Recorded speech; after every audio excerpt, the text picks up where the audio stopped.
Hello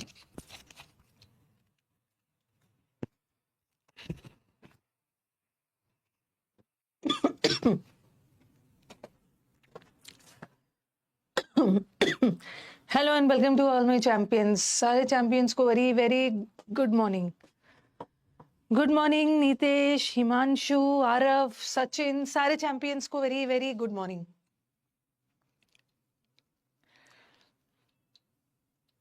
एक बार audio video बता देना। ऑडियो वीडियो बता दीजिएगा और 2-3 क्वेश्चन आपसे पूछ लो, उसके बाद एक्टिव और पैसिव वॉइस स्टार्ट करें।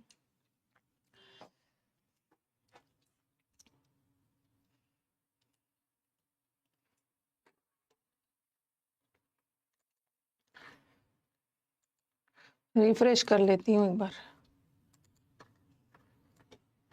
सारे चैंपियंस को very very good morning.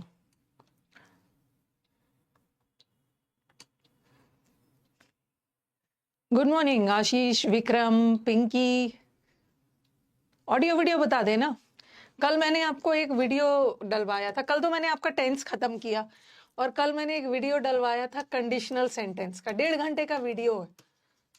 Okay, conditional sentence भी एक छोटा सा टॉपिक है, इसमें कोई रूल्स वगैरह नहीं है, सेंटेंस के थ्रू ही समझना है। सबने देख लिया है कंडीशनल सेंटेंस?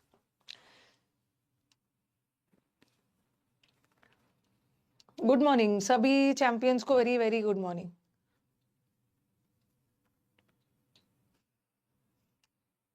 ऑल ओके है ना? चलो, जो क्वेश्चन मैंने पूछा उसका आंसर बताओ। कंडीशनल सेंटेंस का वीडियो देख लिया है? 1-1.5 घंटे का वीडियो, 1.5 घंटे का होगा वीडियो, जिसमें मैंने सेंटेंस के थ्रू कंडीशनल बताया है। अच्छा, 53 मिनट्स का है। ओके।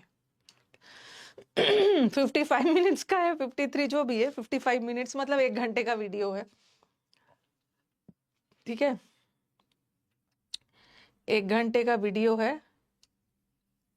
चलो, देख लिया तो बहुत अच्छी बात है, वो भी कवर हो गया आपका। आपका अभी तक कौन कौन सा टॉपिक कवर हो गया? पार्ट्स ऑफ स्पीच, हमने सबसे पहले पार्ट्स ऑफ स्पीच पढ़ा था, जो कि कोई टॉपिक नहीं है। यहाँ तो हम सिर्फ समझते हैं कि नाउन क्या होता है, प्रोनाउन क्या होता है, एडवर्ब क्या होता है, एडजेक्टिव क्या होता है। ठीक है, ये कवर कर लिया। फिर हमने कंजंक्शन किया। ठीक है, फिर हमने सब्जेक्ट वर्ब किया। फिर हमने वर्ब किया। वर्ब में वर्ब अकेला 5 टॉपिक के बराबर है। फिर हमने टेंस खत्म कर लिया। ठीक है, टेंस खत्म कर लिया। अब मैं 5वां चैप्टर वॉइस पढ़ाऊंगी। ठीक है, टेंस पढ़े हो तो वॉइस इसी से रिलेटेड है। और नरेशन, 6ठा टॉपिक नरेशन पढ़ाऊंगी। ओके, और उसके बाद फिर हमारा और छोटे छोटे टॉपिक्स है।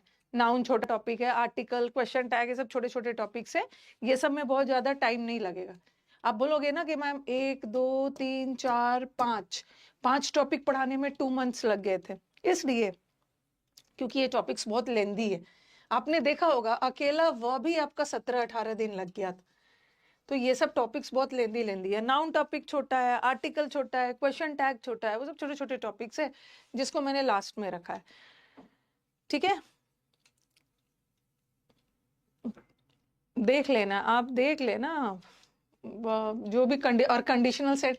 और इसके अलावा टेंस, अरे आप, इसके अलावा मैंने 2 टॉपिक और वीडियो डलवाया है।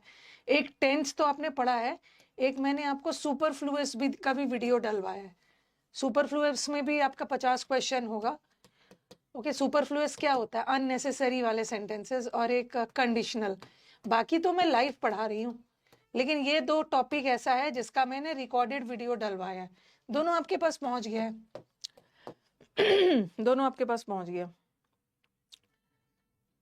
मैम अभी एक इंग्लिश का मॉक देकर आ रही हूँ, आई स्कोर्ड 31.5। क्योंकि अभी तो आप बिगिनर हो ना, अभी तो आपका सिलेबस पूरा खत्म नहीं हुआ। लेकिन अगर आपका 50 में 31.5 आ रहा है अभी अभी, जबकि हमने 1 2 3 4 5 वाला टॉपिक्स किया है, तो very good, very good, very good. Okay, कहीं कहीं पे बस देखो कि कहाँ कहाँ पे आपका नंबर कटा है। उसके बाद पूजा पूजा हो ना, उसके बाद मेरे को बताना कि मैम मेरा यहाँ यहाँ पर नंबर कटा है। अच्छा मार्क्स है। ठीक है, तो चलो स्टार्ट करते हैं। विकास, दो काम करना, एक तो इनका टेंस का शीट डाल देना, ठीक है, कल, और फिगर ऑफ स्पीच को शेड्यूल कर देना, ठीक है, मंडे 11:30 बजे। ठीक है ना? नहीं मैं, हाँ मैंने देखा नहीं, लेकिन आपने फॉर ऑल एग्जाम्स लिख दिया, वो डाल दो, और इनका टेंस का जितना शीट है। ठीक है। ओके चलो आज हम वॉइस शुरू करते हैं। नहीं नहीं, सुपरफ्लुअस है हर चीज में, नहीं है नहीं है, सुपरफ्लुअस का टॉपिक है, सुपरफ्लुअस टॉपिक डाला हुआ है, देख लीजिएगा, सब है। मुझे लग रहा है कि किसका, टेंस के तीसरा या चौथा क्लास के बाद सुपरफ्लुअस है, टेंस के तीसरे चौथे क्लास के बीच में सुपरफ्लुअस है, चेक तो करो आप, है सचिन। ओके तो चलो ये हो गया। और ना कल तो हम टीचर्स की एक और मीटिंग हुई थी, कल हम टीचर्स की एक और मीटिंग हुई थी, तो एक दो चीज ध्यान रखो, स्टूडेंट्स को ना क्लियर करवा दिया जाए। दो तीन बातें ना मतलब गलत गलत बच्चों के बीच में मैसेज जा रहा है। तो कल रात में बहुत लेट हो गया था, 10 बजे से मीटिंग स्टार्ट हुआ सारे टीचर्स का, 11:30 बज गया, 11:30 बज गया। कल फिर चेयरमैन से मिले थे, कल सब लोग फिर से, मतलब सब लोग नहीं, एक दो टीचर्स जाके चेयरमैन से मिले थे। तो उस दिन तो चेयरमैन का मूड थोड़ा अलग था, और आज थोड़ा, कल वाला थोड़ा सा अलग है।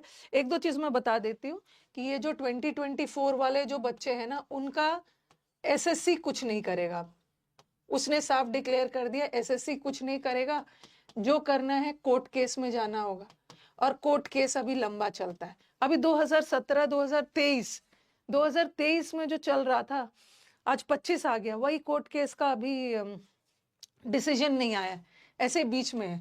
तो इसका तो सोचो कि अभी कोर्ट केस का मूव करते करते इसमें भी टाइम लगेगा, तब तक मुझे क्या लगता है ना, ये 2024 का केस लड़ते लड़ते 2025 और 26 का एग्जाम हो जाएगा। कोर्ट केस इतना आसान नहीं होता यार, कोई किसी ने आपको बोल दिया ना कि मैं जल्दी से करवाऊंगा, ठीक है, कोर्ट का केस जीता भी जाता है, बट टाइम लगता है, इस बीच में आपका कितना सारा एग्जाम्स हो जाएगा। तो एकदम पढ़ाई पे ध्यान दीजिए, ठीक है, केस तो लड़ा जाएगा, बट डिसीजन हमारे हाथ में नहीं है ना, वो तो कोर्ट के हाथ में। अभी कोर्ट की छुट्टियां भी हो जाएगी, मई में, जून में, अभी भी केस फाइल किया जाता है ना, तो वो जुलाई में कोई एक डेट वगैरह देगा। तो जो कोर्ट कोर्ट वाला मैं जानती हूँ, ओके, कोर्ट कोर्ट वाला जानती हूँ। माई डॉटर है ना, वो खुद ही एडवोकेट ही है, जुडिशरी की तैयारी कर रही है, तो वो मैं कोर्ट का क्या क्या होता है मेरे को सब पता है।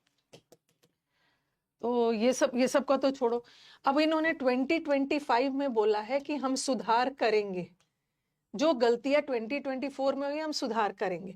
तो हम कुछ नहीं कर सकते, वो रिटर्न में नहीं देंगे, करेंगे तो हमें उनकी बात मान के ही जानी, हमें उनकी बात माननी ही है, ठीक है। वो बोल रहे हैं कि हम सुधार करेंगे, तो हम लोग ये थोड़ी बोलेंगे अगर नहीं किया तो वो बोलेंगे कि नहीं हम करेंगे, आप लोग देख लीजिएगा। तो हम लोग को बात, अभी अभी तो इसका एग्जाम हुआ ही नहीं है, तो कहाँ से हम बोले कि नहीं नहीं इसमें भी आप लोग गलती करोगे, वो बोल रहे हैं तो उनकी बात माननी है।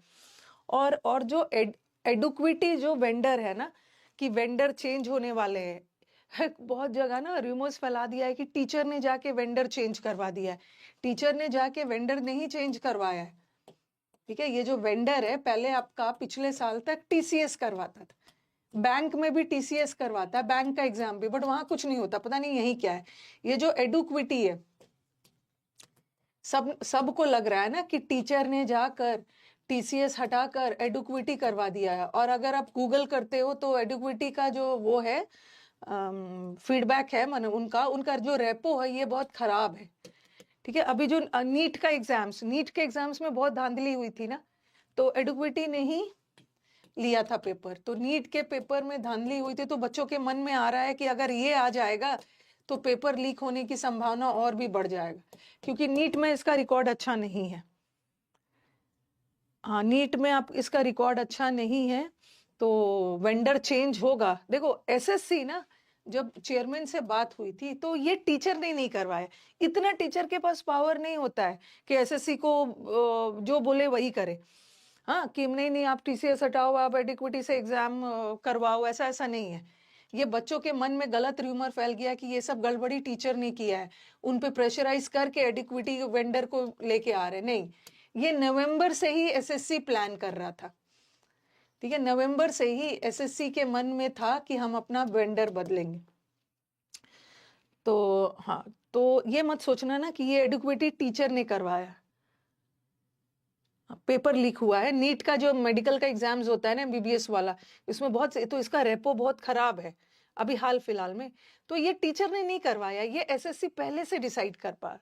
तो पूछा गया कि क्यों, क्योंकि बिडिंग हुई थी ना, जब बिडिंग हुई थी, बोली लगाई गई थी, तो ये सस्ता पड़ रहा है, एडुक्विटी उनको सस्ता पड़ रहा है। तो और फिर उन्होंने बोला कि ऐसा तो कुछ नहीं है, अगर एडिक्विटी का चलो ठीक है कुछ गड़बड़ी आ गई, बट इसको ब्लैकलिस्ट नहीं किया गया है ना। ओके, ऐसा नहीं है कि ये ब्लैकलिस्टेड है कि हम इसको हायर कर ही नहीं सकते। तो वो सोच रहे हैं एसएससी वाले इसी से करवाने का, लेकिन इसमें टीचर का कहीं से हाथ नहीं, झूठ मूठ का टीचर को बदनाम किया जा रहा है। ओके, होता क्या है ना, दो तरह का ग्रुप बन गया है। एक तो जो ये प्रोटेस्ट के लिए लड़ रहे हैं, और एक कुछ लोग ऐसे हैं ना, स्टूडेंट्स जो नहीं चाह रहे हैं, स्टूडेंट्स और टीचर का ग्रुप जो नहीं चाह रहे हैं कि ये प्रोटेस्ट हो, ताकि सेलेक्टेड बच्चे जो हुए हैं उनकी नौकरी चली जाएगी, रिजल्ट रिवाइज होगा। तो ऐसा कुछ होने वाला थोड़ी है, एक बार सिलेक्शन हो जाता है फिर कोई नहीं निकाल सकता। तो वेंडर टीचर नहीं चेंज करवा रहे हैं। अगर वेंडर चेंज होगा तो ये एसएससी की मर्जी है, ये एसएससी का डिसीजन है, उन्हें सस्ता पड़ रहा है, उन्हें सस्ता पड़ रहा है ये, तो एग्जाम लेने का खर्च कम। हाँ, तो 2025 में, मतलब उनके बातचीत से लग रहा है, देखो कोई भी चीज हम श्योर नहीं बोल सकते है ना, कोई भी चीज का श्योर नहीं होता। उनके बातचीत से लग रहा है कि पहले तो टीसीएस करवा रहा था, लेकिन उनके बातचीत से लग रहा है कि हो सकता है कि वो इस बार वेंडर बदल दे, एडुक्विटी को ले आए, हो सकता है, इसके लिए भी मैं श्योर नहीं हूँ कि हो सकता है, हो सकता है, क्योंकि ये लेकिन ये टीचर के दबाव में नहीं हो रहा है। वो नवंबर से, पिछले 4-5-6 महीने से वो एसएससी पहले से सोच रहा था, ये उनको करवाने में खर्च कम पड़ रहा है। तो हमारा वेंडर बदले या कुछ भी बदले, क्या करोगे, हमारे हाथ में है, ठीक है, वेंडर हमारे हाथ में नहीं है ना, वो तो एग्जामिनेशन बॉडी, उनका जो मन करे वो उनके हाथ में है, तो हम लोग कुछ कर भी नहीं सकते। जितना भी हम लोग करें ना, उनका कहना है, उन चेयरमैन साहब का कहना था ना कि अगर मैं ज्यादा इसको टीसीएस फेवरेटिज्म का इल्जाम लग जाएगा कि नहीं नहीं नहीं, मैं क्योंकि अकेला चेयरमैन थोड़ी डिसीजन लेते हैं, सारा एक कमिटी बैठता है, तो मैं इसको ज्यादा फेवर करूंगा तो उनके मन में आ जाएगा कि क्यों इसको सपोर्ट कर रहा है। तो वो तो एसएससी के ऊपर है, हम टीचर्स भी कुछ नहीं कर सकते। ओके, ट्विटर कैंपेन और कुछ भी करोगे ना, उनको जो लेना होगा बोलेंगे कि नहीं नहीं चलो, पिछले बार नीट में गड़बड़ी हो गई, लेकिन हम एसएससी का एग्जाम अच्छे से करवाएंगे इनसे, ठीक है। हाँ, वेंडर वेंडर वेंडर वेंडर जो उन्होंने चेंज किया था। ओके, और देखो दूसरा नीट वाला देखना, इनका वेंडर था, जाके करोगे ना एडुक्विटी को, इन पे केस चल रहा था, गूगल करके इनके बारे में देखो। और दूसरा बात कि अगर वेंडर चेंज भी होता है तो नाउन प्रोनाउन में नहीं बदलेगा, वही नाउन नाउन ही रहेगा, वही क्लोज टेस्ट रहेगा, वही पीक्यूआरएस रहेगा। तो वेंडर चेंज होने से सिलेबस में कोई फर्क नहीं पड़ेगा, कोई फर्क नहीं पड़ने वाला, सब चीज वही रहेगा। पहले टीसीएस के पहले जब सीफी लेता था, ठीक है, टीसीएस के पहले 2016-17 में सीफी एग्जाम लेता था, ठीक है, तो सीफी जब लेता था ना, तो उसके बाद लगा कि अरे वेंडर चेंज होगा तो पेपर का लेवल टफ आएगा, पेपर का लेवल जरूरत से ज्यादा इजी आने लगा। टीसीएस आने के बाद आप देखोगे 17 तक पेपर टफ आया था, उसके बाद लेवल इजी आने लगा। तो लेवल इजी टफ वो तो पेपर सेटर देख लो, उनके ऊपर है, हमारे हाथ में ये नहीं है, हमारे हाथ में प्रिपरेशन है, हमारे हाथ में अपनी तैयारी है, इजी भी दो या टफ भी दो या मॉडरेट भी दो, तैयारी अच्छी है तो कर लो, ठीक है।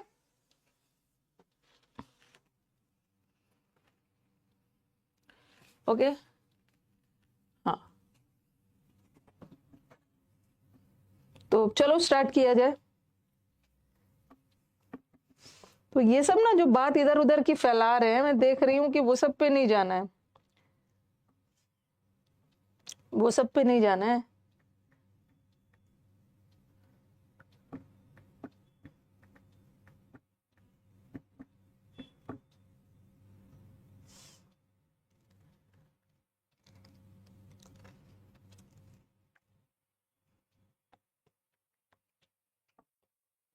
चलो अब फाइनली स्टार्ट करते हैं। आज मैं आपको शीट डलवा दूंगी।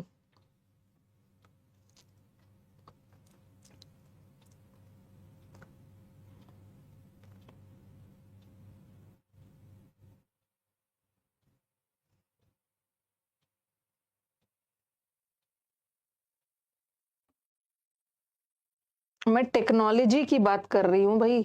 एनटीए अलग है, मैं टेक्नोलॉजी जो है उसकी बात कर रही हूँ।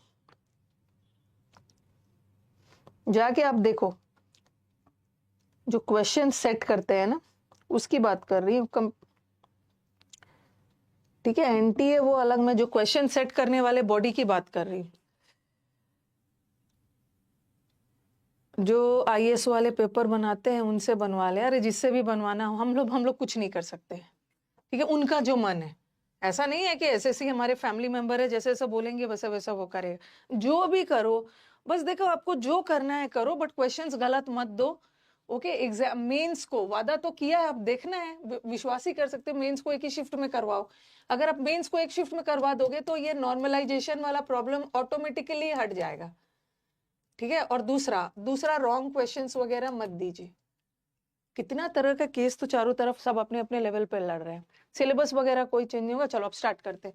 ठीक है, वॉइस मार्केट में इधर उधर की बात फैली हुई है ना, वो सब पे नहीं जाना है। सब एक एक वीडियो बना दे रहे। वॉइस वॉइस में हम पढ़ते हैं एक्टिव वॉइस। थोड़ा बहुत मैंने आपको वॉइस चैप्टर वर्ब में पढ़ाया था, एक्टिव पैसिव पहचानने का तरीका। और एक होता है पैसिव। एनटीए तो है ही, मैं क्वेश्चन सेट करने के लिए बोल रही हूँ।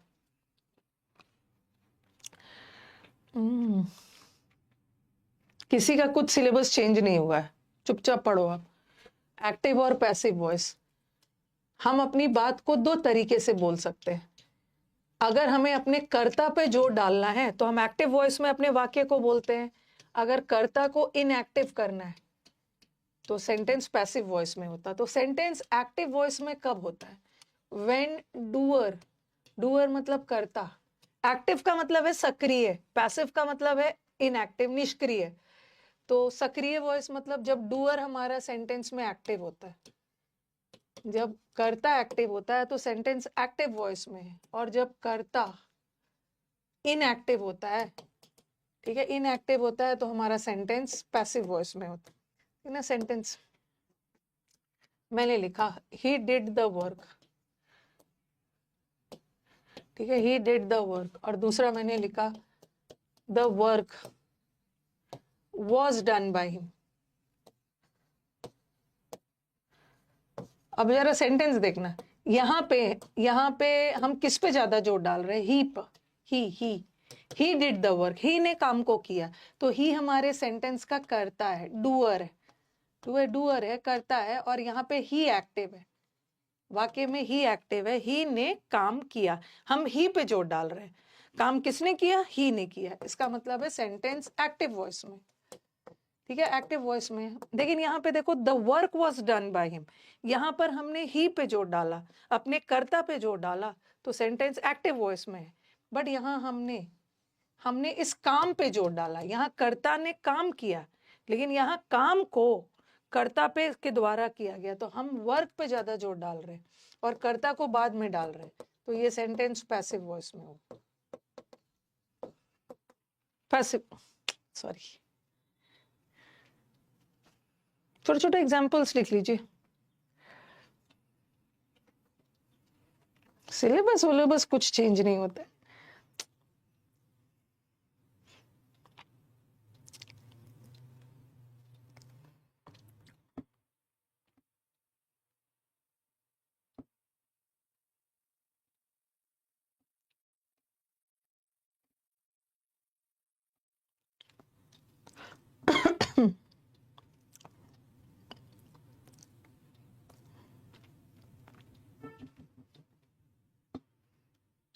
और एक चीज मुझे बताना है कि मैम एग्जाम डिले होगा। वैसे तो चेयरमैन ने उस पर कोई बात नहीं बोला है। हमारा 22 अप्रैल को नोटिफिकेशन आएगा और एग्जाम जून के लास्ट वगैरह में होने के प्रोबेबिलिटी है। ओके, तो एग्जाम डिले होने के बारे में ना उन्होंने ऐसा कुछ इशारा किया नहीं है कि एग्जाम का मतलब नोटिफिकेशन लेट से आएगा। लेकिन मुझे जहां तक लगता है ना कि ये नोटिफिकेशन को टाइम से लाएंगे ताकि बच्चे ना एग्जाम में मतलब लग जाए और ये सब भूल जाए। तो आप अपना मान के चलो कि नोटिफिकेशन टाइम से ही आएगा और मेरा एग्जाम हमारा एग्जाम जून लास्ट में होगा।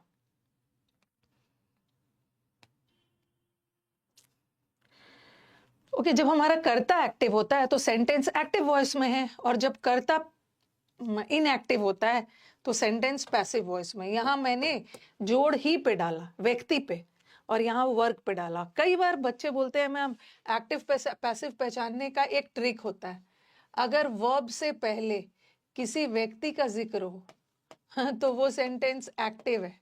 अगर वर्ब से पहले कोई चीज का जिक्र हो और वर्ब के बाद वो पर्सन आए तो वो सेंटेंस ये पैसिव हो जाएगा। ऐसा नहीं होता है हमेशा। यहाँ तो चलो हो गया, देखो वर्ब से पहले एक पर्सन का जिक्र है तो सेंटेंस एक्टिव वॉइस में है, और वर्ब से पहले किसी चीज का जिक्र है, ठीक है, व्यक्ति का जिक्र बाद में है तो सेंटेंस पैसिव वॉइस में। ऐसा कोई ट्रिक मत लगाइएगा, फंस जाइएगा। ऐसा कोई ट्रिक नहीं होता है। चलो यहाँ तो ये ट्रिक काम आ गया, लेकिन मैंने लिखा ही वॉज गिवन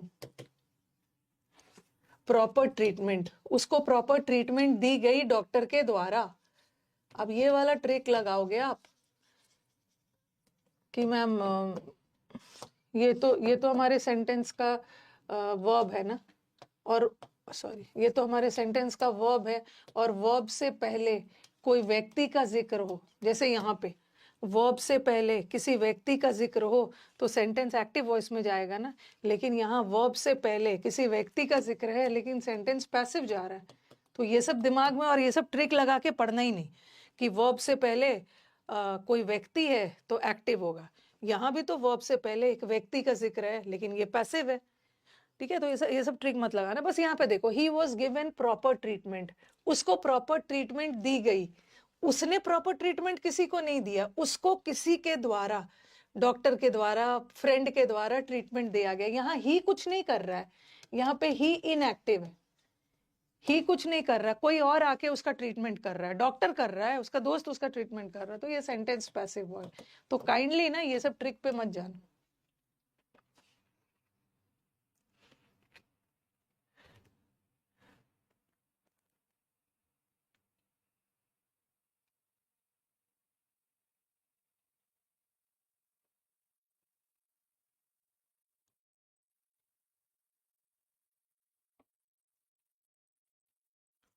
ठीक है, आगे बढ़ते हैं।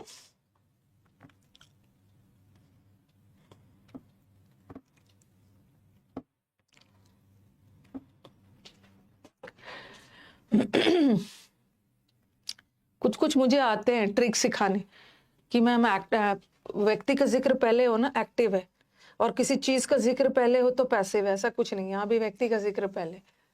और एक्टिव से पैसिव बनाते समय, एक तो एक्टिव पैसिव का पहचानने का तरीका भी मैंने आपको बताया है वर्ब चैप्टर।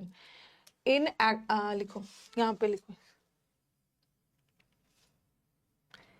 एक्टिव से एक्टिव का जो सब्जेक्ट होता है ना, ठीक है, याद रखना, the subject of active voice. एक मिनट बस देखो, मैंने लिखा, ये तो आपको पता ही है, ही डिड द वर्क, लिखना नहीं है इसको। इस सेंटेंस में ही क्या है? सब्जेक्ट। ये क्या है? वर्ब। ही ने क्या किया? काम को किया। ये सेंटेंस में ऑब्जेक्ट हो गया, ठीक है। और ये एक्टिव वॉइस है क्योंकि ही ने काम किया। एक्टिव का जो ऑब्जेक्ट होता है वो पैसिव में जाके सब्जेक्ट बन जाता है, द वर्क। और सेंटेंस पास्ट टेंस में है ना, तो हम वॉज लगाओगे। और एक्टिव से पैसिव बनाते समय वर्ब का थर्ड फॉर्म लगाते हैं। डू का थर्ड फॉर्म डन है, वो तो मैं बाद में बताऊंगी। पहले मुझे ये बताना है कि एक्टिव का जो सब्जेक्ट होता है, एक्टिव में जो सब्जेक्ट होता है वो पैसिव में जाके ऑब्जेक्ट बन जाता है, और एक्टिव का जो ऑब्जेक्ट होता है वो पैसिव में जाके सब्जेक्ट बन जाता है। ये तो सारे बच्चों को पता ही है, ओके, ये तो सबको पता है। एक्टिव का ऑब्जेक्ट, पैसिव का सब्जेक्ट, एक्टिव का सब्जेक्ट, पैसिव का ऑब्जेक्ट। ये तो लिखने की जरूरत नहीं है, अंडरस्टूड है। और दूसरा, एक्टिव से पैसिव, दो चीजें आपको इंपॉर्टेंट याद रखना है, ठीक है। ये वाला दोनों लिख लो, यहाँ पे नोट डाल, ऐसा ये वाला लिखना नहीं, इसको ऐसे छोड़ दो, ऐसे नोट डालो और लिखो। एक्टिव से पैसिव बनाते समय, ओके, एक्टिव से पैसिव बनाते समय हम वर्ब का थर्ड फॉर्म यूज करते हैं। ओके, पैसिव में वर्ब का थर्ड फॉर्म यूज करते हैं। और सबसे इंपॉर्टेंट चीज, एक्टिव और पैसिव में कभी कभी भी सेंटेंस का टेंस मत बदलना। नरेशन में टेंस बदलते हैं, नरेशन में तो कभी बदलते भी है, कभी नहीं भी बदलते हैं, वो तो मैं नरेशन चैप्टर में पढ़ाऊंगी डायरेक्ट इनडायरेक्ट में। बट बच्चे ये भयंकर गलती कर देते हैं कि एक्टिव से पैसिव बनाते समय सेंटेंस का टेंस ही बदल देते हैं। टेंस बदलते ही नहीं। एक्टिव अगर प्रेजेंट में है तो पैसिव भी प्रेजेंट में रहेगा। जैसे मैंने लिखा he writes a book, ऐसा लगा के दे देंगे। और एक ऑप्शन में दे देंगे a book was written by him, और एक ऑप्शन लिखना नहीं इसको, a book is written by him। तो ये सेंटेंस एक्टिव वॉइस में है और ये सेंटेंस एक्टिव वॉइस में है और सेंटेंस का टेंस प्रेजेंट है। अगर हमारा वाक्य प्रेजेंट टेंस है, ये हमारे वाक्य का सब्जेक्ट है, ये हमारे वाक्य का ऑब्जेक्ट है। एक्टिव में जो ऑब्जेक्ट होता है ना, पैसिव में सब्जेक्ट बन जाता है। तो अब बुक वॉज मत लगाना, क्योंकि ये प्रेजेंट टेंस है और एक्टिव से पैसिव बनाते समय टेंस नहीं बदलना। हमने तो इसको पास्ट कर दिया, तो ये प्रेजेंट में होगा। अब बुक इज रिटन बाय, तो ये चीज भी ध्यान रखना। Okay, never change the tense of the sentence in active passive conversion. Active से पैसिव बनाते समय कभी भी वाक्य का टेंस नहीं बदलना है। अगर प्रेजेंट कंटिन्यूअस में है तो आपको भी प्रेजेंट कंटिन्यूअस में रखना है। ऐसा नहीं है कि प्रेजेंट कंटिन्यूअस में है तो उसको पास्ट परफेक्ट में कर दोगे। प्रेजेंट कंटिन्यूअस है तो प्रेजेंट कंटिन्यूअस ही रहेगा, प्रेजेंट परफेक्ट है तो प्रेजेंट परफेक्ट ही रहेगा। ओके, ये भी लिख लिया आपने। एक्टिव से पैसिव बनाते समय वर्ब का थर्ड फॉर्म यूज होता है और एक्टिव से पैसिव बनाते समय टेंस नहीं बदलता है। और एक्टिव से पैसिव बनाते समय कौन से प्रीपोजिशन का यूज होता है? बाय का। लेकिन कभी कभी बगैर बाय का भी सेंटेंस पैसिव बन सकता है। कभी कभी ना बगैर, जैसे यहाँ मैंने बाय लगा दिया, बाय लगा दिया तो आपको पता चल गया कि पैसिव है। अगर मैंने ऐसा लिखा, अ बुक वॉज रिटन, और मैंने यहाँ पे बाय नहीं लगाया, बाय नहीं भी लगाया, फिर भी सेंटेंस पैसिव है। अंडरस्टूड है, किताब अपने आप थोड़ी लिखी जाएगी। किताब किसी के द्वारा ही, किताब अपने आप खुद को थोड़ी लिख देगा, किसी के द्वारा ही लिखा गया है, तो पैसिव है। तो कभी कभी बगैर बाय का भी सेंटेंस पैसिव हो सकता है। तो अभी तक हमने 3 चीज सीखा। एक्टिव से पैसिव बनाते समय एक्टिव का जो सब्जेक्ट होता है पैसिव में ऑब्जेक्ट हो जाता है, और एक्टिव का जो ऑब्जेक्ट होता है पैसिव में सब्जेक्ट बन जाता है। और एक्टिव से पैसिव बनाते समय वर्ब का कौन सा फॉर्म लगना चाहिए? Third form. ओके, वर्ब का थर्ड फॉर्म, क्योंकि कभी कभी वर्ब का थर्ड फॉर्म एडजेक्टिव का भी काम करता है। जब वर्ब का थर्ड फॉर्म एडजेक्टिव का काम करने लगे, इसका मतलब है सेंटेंस पैसिव नहीं है। वर्ब का थर्ड फॉर्म को वर्ब का काम करना होगा पैसिव होने के लिए, एडजेक्टिव का नहीं, और टेंस नहीं बदल।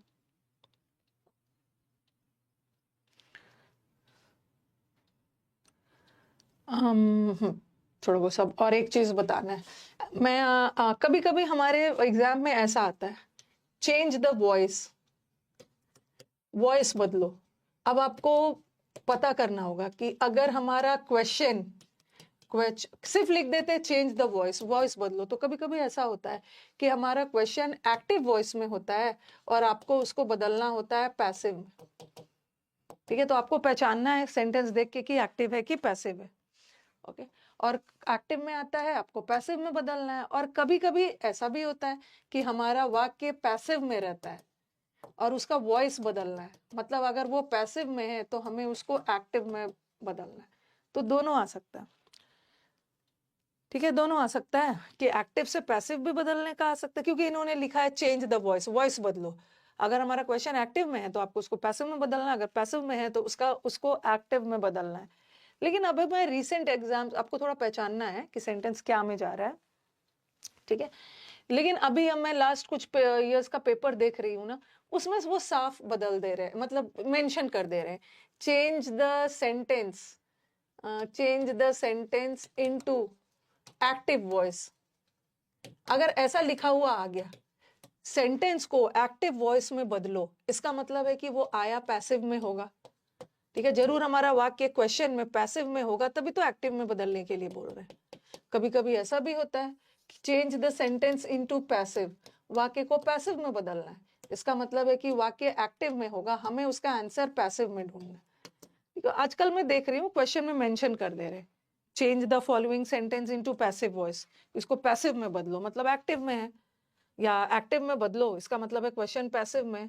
तो ऐसा वाला सेंटेंस में ना सिर्फ ऐसा इंस्ट्रक्शंस आता है, चेंज द वॉइस, वहां पे आपको इसका वॉइस बदलो, आपको पता लगाना होगा कि एक्टिव है पैसिव बदलो, पैसिव है एक्टिव बदलो, अदरवाइज लिख दिया तो आपका काम और भी आसान हो। देख लेना क्वेश्चन, क्वेश्चन देख लेना। अभी मैं पहले, हाँ, एक्टिव से पैसिव बनाते समय इसे लिखा मैंने,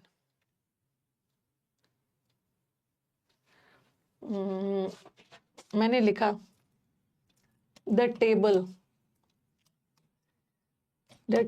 was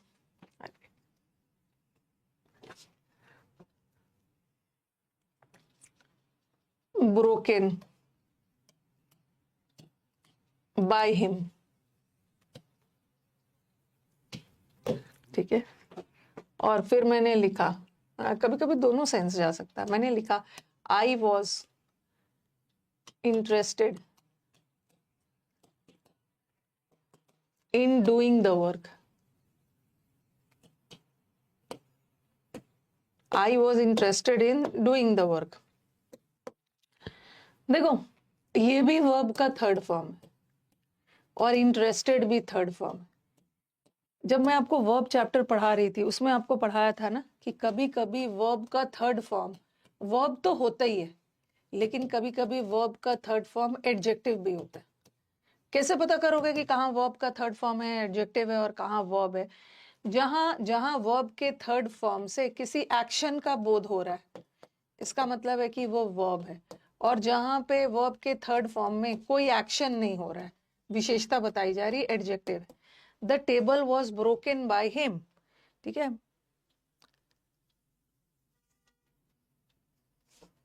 द टेबल वॉज क्या लिखे लिख रहे हो? The table was broken by him, इसकी हिंदी क्या है? टेबल को उसके द्वारा ब्रोकन किया गया, टेबल को उसके द्वारा तोड़ा गया। तो यहाँ पे क्रिया हो रहा है ना, टेबल को उसके द्वारा तोड़ा गया, तोड़ने में क्रिया हो रही है, तो इसका मतलब है कि ये वर्ब है और वर्ब का थर्ड फॉर्म है, ब्रेक, ब्रोक, ब्रोकन। तो ये सेंटेंस पैसिव जा रहा है, पैसिव जा रहा। बट यहाँ देखो ये भी तो V3 है, लेकिन I was interested in doing the work, मैं इस काम को करने में इंटरेस्टेड हूं। तो यहाँ इंटरेस्टेड वर्ड में कोई एक्शन नहीं हो रहा है, यहाँ तो तोड़ने में क्रिया हो रही है, ठीक है। तो ये तो पैसिव वो चला गया। बट आई वॉज इंटरेस्टेड, मैं खुद, टेबल अपने आप नहीं टूटा, किसी के द्वारा तोड़ा गया, तो ये तो पैसिव हो गया। बट यहाँ तो मैं खुद इंटरेस्टेड हूँ इस काम को करने में, मैं खुद करना चाह रही हूँ। तो आप बोलोगे मैम यहाँ भी तो वर्ब का थर्ड फॉर्म है, तो ये पैसिव क्यों नहीं है? ये पैसिव इसलिए नहीं है क्योंकि ये इंटरेस्टेड एडजेक्टिव है। जहां वर्ब का थर्ड फॉर्म एडजेक्टिव का काम करेगा ना, वो तो एक्टिव ही जाएगा, क्योंकि मैं खुद कर्ता अपने बारे में खुद बता रहा कि काम तो मैं ही करूंगा, मैं ही इंटरेस्टेड हूं। बट यहाँ तो टेबल नहीं तोड़ा गया, मतलब किसी के द्वारा तोड़ा गया। ओके, तो थोड़ा सा ये सब ध्यान रखना। ये वैसे मैंने आपको वर्ब चैप्टर में थोड़ा बहुत बताया भी था।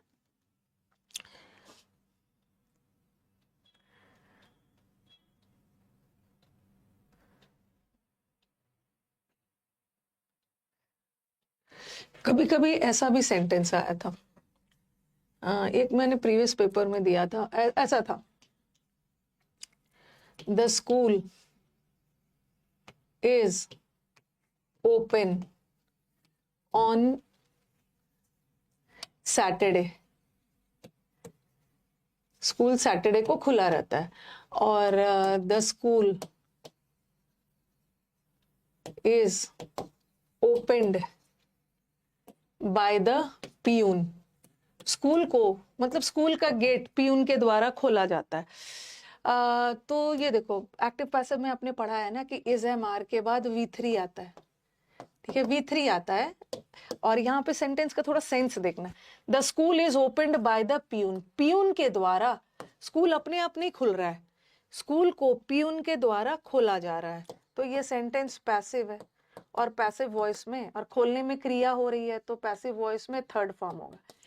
ये तो चलो सही है, लेकिन ये क्वेश्चन आया है एक क्वेश्चन आया और यहाँ पे बच्चों ने क्या गलती किया कि ma'am the school is open on Saturday. School तो अपने आप नहीं खुलेगा ना, स्कूल तो किसी के द्वारा खोला जाएगा। और इसको बच्चों ने गलत समझ के इसको ओपनड कर दिया, ठीक है, इसको ओपनड कर दिया स्टूडेंट्स ने। लेकिन यहाँ पे ओपन भी सही है। अब आपके दिमाग में आएगा मैम ऐसा क्यों, क्योंकि पैसिव वॉइस में स्कूल तो अपने आप नहीं खुलेगा ना, किसी के द्वारा ही खोला जाएगा। तो यहाँ तो आपने पैसिव वॉइस में थर्ड फॉर्म लगाया, बट यहाँ थर्ड फॉर्म क्यों नहीं लगाया? दोनों सेंटेंस में देखना जरा सेंटेंस, यहाँ पे ओपनड वर्ब है। दोनों सेंटेंस का जरा ट्रांसलेशन देखना। स्कूल को पियून के द्वारा खोला जाता है, और यहाँ पे स्कूल इज ओपन, स्कूल खुला रहता है। सैटरडे को हर सैटरडे को, हर संडे को स्कूल खुला रहता है। तो यहाँ का जो ओपन है ना, ये एडजेक्टिव है, असली वाला एडजेक्टिव है, इसमें ईडी लगाने की जरूरत नहीं है। तो ये भी सही है।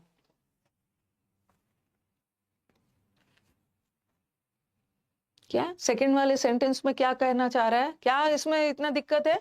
पियून के द्वारा हर दिन स्कूल खोला जाता है, और स्कूल खोलने में क्रिया हो रही है, यहाँ का ओपन वर्ब है, और पैसिव वॉइस में ये वर्ब है, और पैसिव वॉइस में इज एम आर के बाद V3 आता है, बट यहाँ का ओपन एडजेक्टिव है। यहाँ कोई क्रिया का सेंस नहीं दे रहा। School is open, her Saturday को स्कूल खुला रहता है, तो सही है। ये खुला रहने का सेंस है, और ये पियून के द्वारा खोला जा रहा है स्कूल। तो ऐसी गलती मत करना कि ईडी लगा देंगे। ओके। कभी कभी ऐसा भी है, जैसे मैंने लिखा द टेबल इज ब्रोकन, थोड़ा सेंस देखना होता है। टेबल टूटा हुआ था, और मैंने लिखा the table was broken by the students. दोनों सेंटेंस में डिफरेंस दिख रहा है, दोनों सेंटेंस में डिफरेंस दिख रहा है ना। यहाँ पे ये जो ब्रोकन है एडजेक्टिव है, वर्ब का थर्ड फॉर्म एडजेक्टिव है, और यहाँ पे जो ब्रोकन है ये वर्ब है। देखो, the table was broken by the students, table को स्टूडेंट्स के द्वारा तोड़ा गया, तोड़ा गया था, तोड़ा गया। तो यहाँ तोड़ने में क्रिया हो रही है, तो ये वर्ब का थर्ड फॉर्म है। और जब वर्ब का थर्ड फॉर्म वर्ब का काम कर रहा है, क्योंकि यहाँ पे क्रिया हो रही है, तो ये सेंटेंस पैसिव। बट यहाँ पे देखो द टेबल वॉज ब्रोकन, यहाँ पे जो टेबल था वो टूटा हुआ था। टेबल कैसा था? टूटा हुआ था। तो ये तो एक्टिव वॉइस में जाए। अरे school is open, universal truth नहीं बोलना, मतलब एक हैबिचुअल एक्शन है, एक जनरल है कि स्कूल मतलब इसका रूटीन है कि हर सैटरडे को खुल रहा है। यूनिवर्सल ट्रूथ थोड़ी बोलोगे। यूनिवर्सल ट्रूथ तो sun rises in the east, water is essential for life, ये सब जगह पे ना बच्चे रॉन्ग कर देते हैं। वो पॉइंट को हाईलाइट करते जा रही हूँ जहां पे बाकी बच्चे रॉन्ग करते हैं। आप भी स्टूडेंट हो, आप भी यही सोच के रॉन्ग करोगे, ठीक है? अब स्टार्ट करते हैं। आपको याद होगा, थोड़ा बहुत मैंने आपको वर्ब में पढ़ाया था, एक्टिव और पैसिव पहचानने का तरीका। कुछ बच्चों ने वर्ब चैप्टर तो किया नहीं था, तो अब चलो बता देती हूँ कि मैम कैसे पहचानेंगे कि कौन सा सेंटेंस एक्टिव है, कौन सा सेंटेंस पैसिव है। ठीक है, बस याद रखना कि अगर इज एम आर के बाद, is am are was were के बाद अगर आईएनजी आ रहा है, तो ये सेंटेंस एक्टिव है। ठीक है, अगर यही is am are was were के बाद वर्ब का थर्ड फॉर्म आ रहा है, इसका मतलब है सेंटेंस पैसिव। ठीक है, इज एम आर के बाद अगर थर्ड फॉर्म, ये वैसे मैंने आपको वर्ब में पढ़ा दिया था, कुछ बच्चों ने क्लास लेट से ज्वाइन किया था। अगर इज एम आर के बाद आईएनजी आ रहा है तो एक्टिव है, इज एम आर के बाद अगर V3 आ रहा है तो पैसिव है।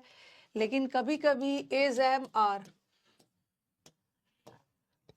आर वॉज वर के बाद V3 आता है, फिर भी सेंटेंस। अब बोलोगे अभी तो आपने बोला कि इज एम आर के बाद V3 आ गया तो सेंटेंस पैसिव है। लेकिन कभी कभी इज एम आर के बाद V3 आता है, लेकिन फिर भी सेंटेंस पैसिव ना होके एक्टिव होता है। कब? जब वहां का V3 वर्ब ना होके वहां का V3 एडजेक्टिव का काम करने लगे, एडजेक्टिव का काम करने लगे। ओके, ऐसा मत सोचना कि जहां भी V3 दिख गया ना तो हमेशा वो सेंटेंस पैसिव ही होगा। ठीक है, हम एक्टिव से पैसिव बनाते समय V3 लगाते हैं, लेकिन कभी कभी V3 वाले सेंटेंस एक्टिव भी होता है। सबसे पहला कंडीशन क्या है, जब वाक्य में V3 एडजेक्टिव का काम करने लगे, एडजेक्टिव का। हाँ, ये तो वर्ब में मैंने बताया था। और एक चीज मैंने आपको बताया था कि जब भी सेंटेंस में हैज, हैव, हैड के बाद V3 आ गया, ठीक है, तो वो सेंटेंस एक्टिव है। और जब भी सेंटेंस में हैज, हैव, हैड के बाद बीन लगाकर फिर V3 आया तो सेंटेंस पैसिव। आप बोलोगे कि मैम आपने तो बोला है कि V3 आ गया तो पैसिव, क्योंकि हम पैसिव बनाते समय V3 लगाते हैं, लेकिन कभी कभी V3 एडजेक्टिव का काम करता है तो वो पैसिव नहीं है, एक्टिव है। और कभी कभी ऐसा भी होता है कि हैज, हैव, हैड के तुरंत बाद V3 लगाया ना तो वो सेंटेंस पैसिव नहीं है, एक्टिव है। और हैज, हैव, हैड के साथ बीन लगा के V3 लगाया तब वो पैसिव है। लिख लिया है तो अच्छी बात है। वैसे तो मैंने आपको वर्ब में लिखवा दिया है, लेकिन जो बच्चे लेट से ज्वाइन किए हैं लिख सकते हो। अभी एग्जाम्पल देती हूँ।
ठीक है, एग्जाम्पल दे रही हूँ। वहां पे is open, the school is open, आज शॉप्स खुले हुए हैं।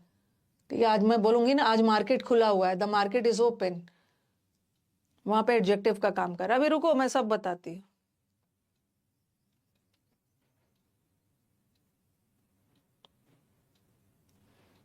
ओके, लिख लिया। एग्जाम्पल देने दो मुझे, तभी तो समझ में आएगा।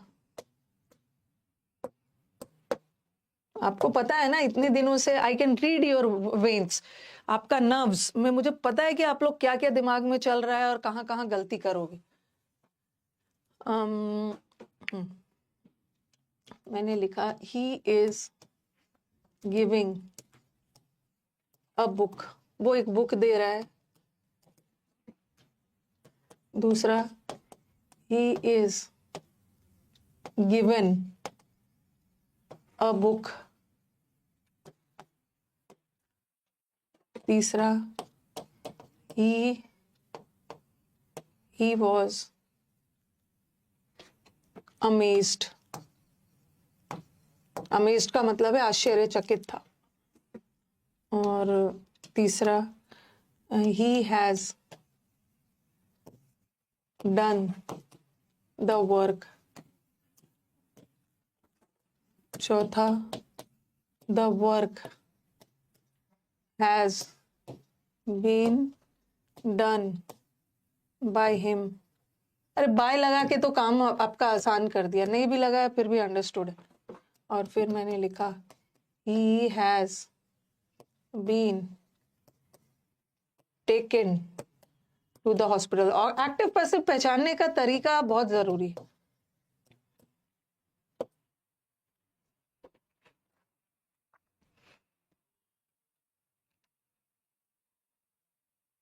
बताओ, he is giving a book. और ज्यादा रटना नहीं है, सेंटेंस का सेंस भी देखो ना थोड़ा, सेंटेंस का सेंस भी देखो। इज एम आर के बाद सबसे पहले पैसिव में V3 लगता है। पैसिव बनाते समय हम वर्ब का थर्ड फॉर्म लगाते हैं, बट कभी कभी पैसिव वर्ब का थर्ड फॉर्म एक्टिव में भी रहता है, एक्टिव में भी रहता है। तो यहाँ तो कहीं थर्ड फॉर्म है ही नहीं। ठीक है, पैसिव में तो थर्ड फॉर्म रहना चाहिए ना, तो यहाँ तो कहीं भी थर्ड फॉर्म है ही नहीं, तो इसका मतलब है कि सेंटेंस एक्टिव है।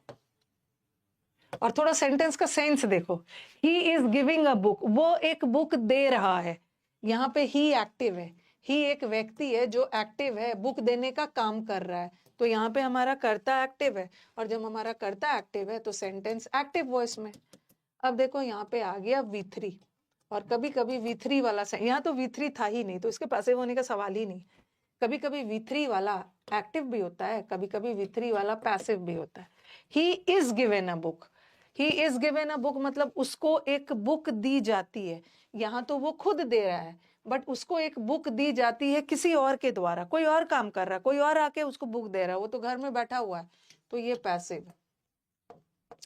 और अभी आपने क्या पढ़ा, अभी आपने क्या पढ़ा कि इज एम आर के बाद अगर ING आ गया तो सेंटेंस एक्टिव है, यही इज एम आर के बाद अगर V3 आ गया तो सेंटेंस पैसिव है।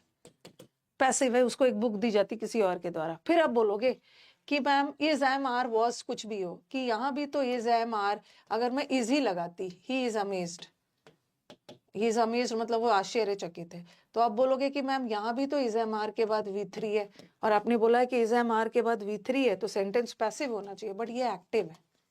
ही इज अमेज्ड मतलब ही आश्चर्यचकित है, ही के बारे में बात कही जा रही है, ही खुद आश्चर्यचकित है, ही की विशेषता बताई जा रही है, तो यहाँ है तो ये V3 बट एडजेक्टिव है, और जहां का V3 एडजेक्टिव है वहां तो एक्टिव है, और यहाँ V3 वर्ब है, कोई और आके उसको बुक दे रहा है, देने में क्रिया हो रही है, तो यहाँ पे verb, he has done the work. अब आप बोलोगे मैम यहाँ भी तो V3 है, जब भी V3 है तो सेंटेंस को पैसिव जाना चाहिए ना, बट आपने एक्टिव क्यों लिखा?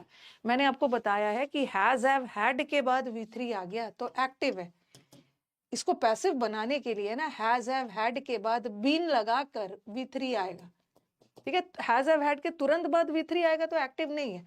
He has done the work, वो काम कर चुका है, उसने खुद इस काम को किया, the work has been done by him, तो हैज के बाद बीन लगाकर V3 आए तब पैसिव मान।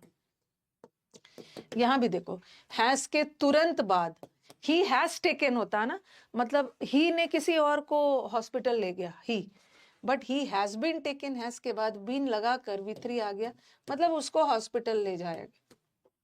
Okay, active passive active active, active passive active active, सही है। पैसिव पैसिव, तो ये पहचान लोगे ना, एक्टिव पैसिव कैसे पहचाना जाता है। कोई भी टॉपिक में ना सीधा रूल्स लिखवाना नहीं है, पहले तो हमें डील करना है कि कहाँ कहाँ पे बच्चों के प्रॉब्लम्स आते हैं, कहाँ कहाँ वो फंसेंगे डाउट्स में।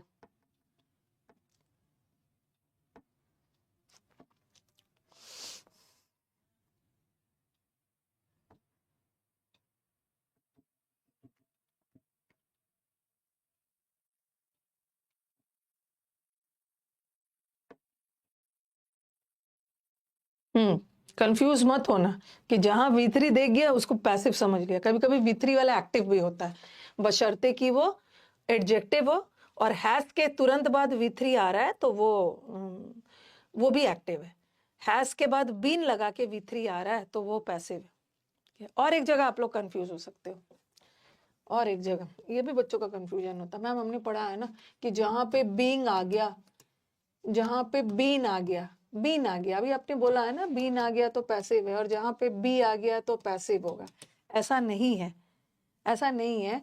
ये सब पैसिव तब होता है ना, सिर्फ बीन से नहीं होता, उसके बाद थर्ड फॉर्म आएगा तब पैसिव होगा, बी के बाद थर्ड फॉर्म आएगा तब पैसिव होगा। जरा सेंटेंस देखना, सेंटेंस देखना,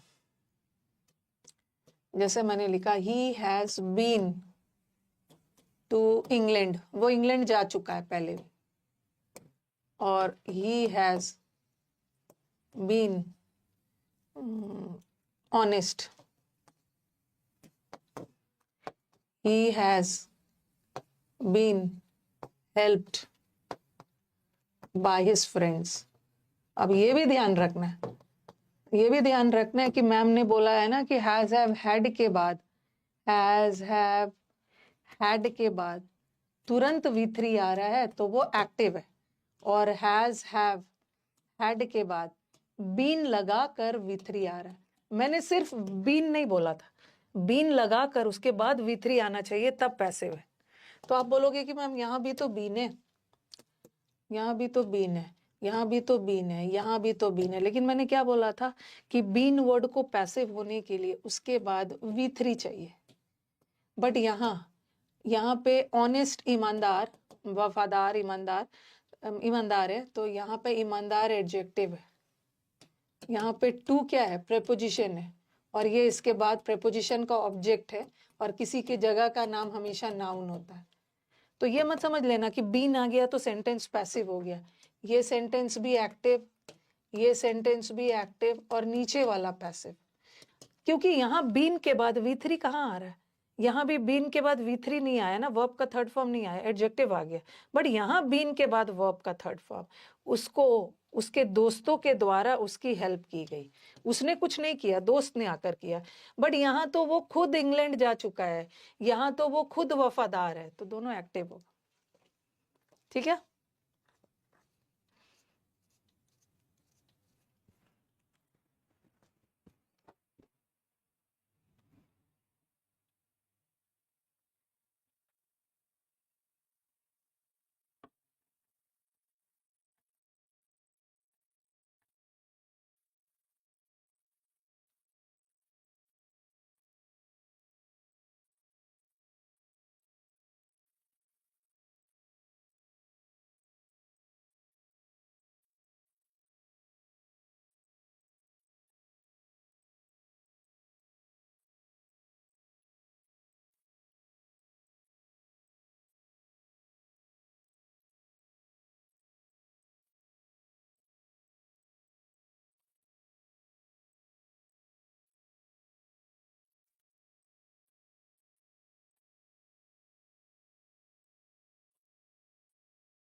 अच्छा, कहाँ he has been help by, he has been honest, he has been to, go कहाँ मिसिंग है, बीन सही तो है। हैज के बाद है, देखो हैज के बाद बीन थर्ड फॉर्म है, हैज के बाद V3 आ गया तो सेंटेंस एक्टिव। यहाँ भी हैज के बाद थर्ड फॉर्म आ गया तो एक्टिव। बट यहाँ हैज के बाद बीन लगाकर थर्ड फॉर्म आया तो पैसिव। सब एक्टिव है। हाँ, क्या ma'am, has been to England सही इनकम्प्लीट लग रहा है, बट मेरे को तो इनकम्प्लीट नहीं लग रहा है। He has been to England, वो पहले भी इंग्लैंड जा चुका है। ये देखो, ही हैज गॉन लिखती ना, he has gone to England, तो वह इनकम्प्लीट नहीं लगता। हैज के साथ V3 लगा गया, हैज के साथ बीन भी थर्ड फॉर्म होता है, बी का ही थर्ड फॉर्म है, सही है।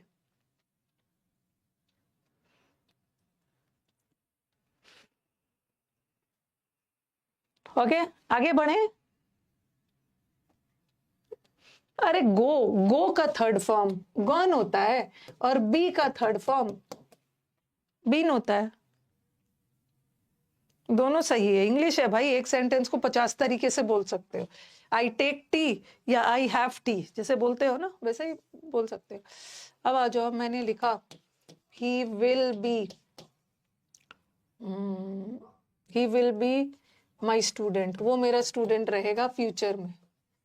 फिर लिखा मैंने he will be true to his friends, आगे से वो अपने दोस्तों के प्रति सच्चा रहेगा, वफादार रहेगा। और he will be helped by me. देखो मेरा कहना ये है ना, मेरा कहना ये है कि मैम हैज के बाद बीन लग गया तो पैसिव होगा नहीं, हैज के बाद सिर्फ बीन लगा है तो एक्टिव होगा। लेकिन यही क्योंकि हैज के बाद थर्ड फॉर्म आ रहा है, लेकिन हैज के बाद बीन लग के V3 आएगा ना, तब पैसिव मानना। ओके, तो ये जो बीन को पैसिव तब मानोगे जब उसके बाद थर्ड फॉर्म आए, बी को पैसिव तब मानोगे जब थर्ड फॉर्म आए, और बीन को भी पैसिव तब मानोगे जब थर्ड फॉर्म आए। यहाँ देखो, माई स्टूडेंट नाउन है, ट्रू का मतलब है सच, सच किसी की विशेषता बता रहा है, ट्रू, तो ये भी एडजेक्टिव है, और ये वर्ब। अब देखो, यहाँ बी के बाद एक नाउन आया, यहाँ भी बी के बाद एक एडजेक्टिव आया, तो सेंटेंस एक्टिव है। पैसिव कब होगा? जब इस वी के बाद थर्ड फॉर्म आएगा। और थोड़ा इसका ट्रांसलेशन भी करती हूँ, यह मेरा स्टूडेंट रहेगा, तो खुद ही ये ही लड़का है जो मेरा स्टूडेंट रहेगा, खुद ही है जो अपने दोस्तों के प्रति वफादार रहेगा। बट यहाँ ही कुछ नहीं कर रहा है, काम मैं करूंगी, मैं जाके उसकी हेल्प करूँ। ओके, तो व्हाट आई मीन टू से कि बीन देख के पैसिव मत समझ लेना। बीन वाला सेंटेंस पैसिव तब होगा जब उसके बाद V3 आए। सब बता दिया है मैंने एक्टिव पैसिव पहचानने का तरीका। अब आपके एंड से रॉन्ग नहीं होना चाहिए।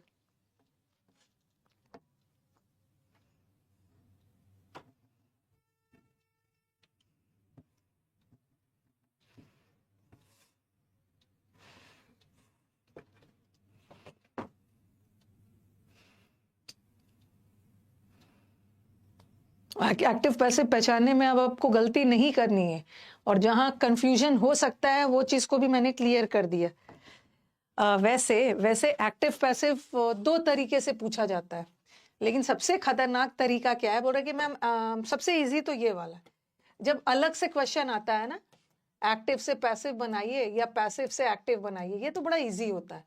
ठीक है, जैसे मैंने लिखा he stole the ring, he stole the ring, और ये एक्टिव है, इसका पैसिव में 4 ऑप्शन दिया रहेगा। The ring was stolen by him, ये वाला लिखना नहीं, अभी लिखना कुछ भी नहीं। The ring was stolen by him और the ring is stolen by him, ऐसा ऐसा करके 4 ऑप्शन रहेगा। ये वाला तो बड़ा इजी है, प्लेट में 4 ऑप्शन सजा के दे रहे हैं, एक्टिव से पैसिव बदलना, पैसिव से एक्टिव बदलना, ये बड़ा इजी है। सेंटेंस पास्ट टेंस में जा रहा है और ये सब्जेक्ट है और ये ऑब्जेक्ट है, तो ऑब्जेक्ट सब्जेक्ट बन जाता। पास्ट टेंस है तो इसको टिक कर दोगे। एक्टिव पैसिव पूछने का तरीका 2 तरीके से होता है। एक तो एक्टिव पैसिव का अलग से ही क्वेश्चन आता है कि इस वाक्य को एक्टिव और में बदलिए या इस वाक्य को पैसिव में बदलिए, ये बहुत ईजी होता है। ओके, यह बहुत एक्टिव पैसिव में इजी होता है। लेकिन कभी कभी यहीं पे बच्चे फंसते हैं कि ये जो एक्टिव पैसिव वाला क्वेश्चन है ना, ये एरर्स में आ जाता है। कल मैं आपको मिक्स्ड एरर्स करवा रही थी, ठीक है, कल मैं आपको मिक्स्ड एरर्स करवा रही थी। ही कलेक्टेड एंड ऐसा था ना, ये कुछ करवा रही थी। He has been collected and submitted the report, उसने कलेक्ट किया और रिपोर्ट सबमिट किया, ऐसा टाइप से कुछ था। ठीक है, तो यहाँ पे देखो हैज के बाद बीन लगा के थर्ड फॉर्म आया, तो ये सेंटेंस पैसिव हो गया, और इसको पैसिव नहीं जाना चाहिए। ही को थोड़ी इकट्ठा किया गया, ही ने कुछ चीज इकट्ठा करके और फिर जमा किया, तो इस सेंटेंस को पैसिव नहीं जाना चाहिए, इसमें से बीन हटा देना है, ही हैज कलेक्टेड होना चाहिए। कल मैं एरर वाले बैच में करवा रही थी, ठीक है, ऐसा वाला कुछ करवा रही थी। तो मैंने देखा है ना, जहां तक जब हम पेपर सॉल्व करते हैं तो अलग से एक्टिव पैसिव का क्वेश्चन आता है तो बच्चों को दिक्कत नहीं होती है, क्योंकि उन्हें पता है कि यहाँ तो एक्टिव से पैसिव बदलना है, पैसिव से एक्टिव बदलना है।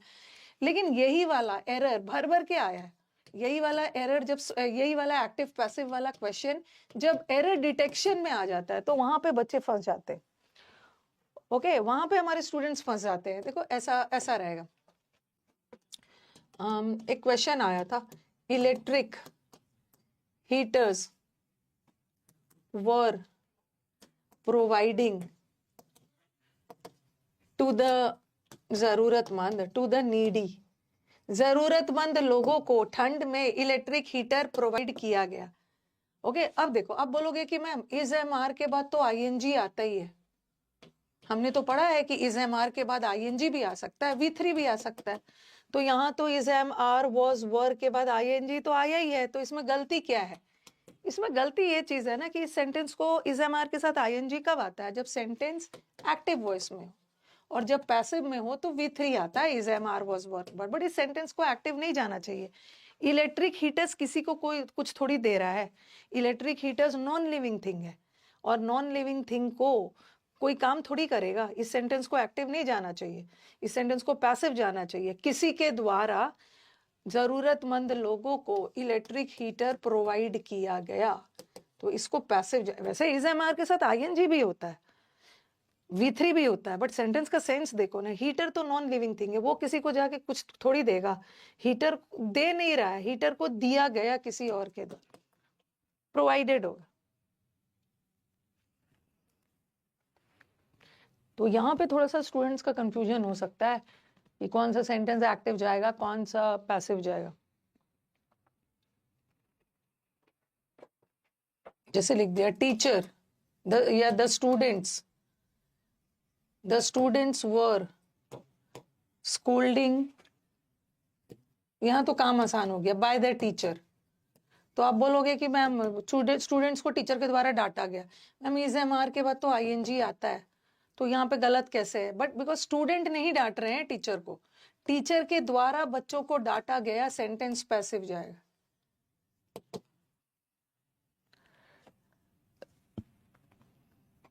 ठीक है, इतना पीटूंगी ना, he has been gone to England जो करेगा, उठा के बाहर फेंकूंगी क्लास, पीछे ही पड़ गए हैं उस सेंटेंस के। He has been gone, oh my God, to England. England, कुछ भी रात में सो के नहीं आए और कुछ भी बोलते जा रहे हो। हैज के बाद बीन लग के थर्ड फॉर्म आ गया तो सेंटेंस पैसिव चला गया। इस सेंटेंस को पैसिव कैसे चला जाएगा? ये सेंटेंस पैसिव कहां से चला जाएगा? बच्चा खुद इंग्लैंड गया है, ठीक है, ये ही खुद इंग्लैंड गया है, तो ये सेंटेंस को पैसिव नहीं जाना चाहिए, यहाँ थर्ड फॉर्म नहीं लगाओगे, इसको एक्टिव जाना चाहिए। या तो ऐसा लिखो, he has gone to England, या he has been to England. Been भी कहीं जाने का सेंस है ना, I have been to US, I have been to England, has के बाद बीन लगाओ। जैसे जैसे हम दोनों तरीके से लिख सकते हैं, जैसे चाय को, जैसे आई टेक टी भी होता है, या आई हैव टी भी होता है। चाय लेने के लिए हम टेक भी यूज कर सकते हैं हैव, और कहीं जाने के लिए बीन भी यूज कर सकते हैं गॉन। उसके पीछे ही पड़ गए हैं, ही हैज बीन गॉन, उसको ले जाया गया, पता नहीं क्या, ही हैज बीन गॉन, उसको गॉन किया गया इंग्लैंड में, वो सेंटेंस पैसिव चला जाएगा।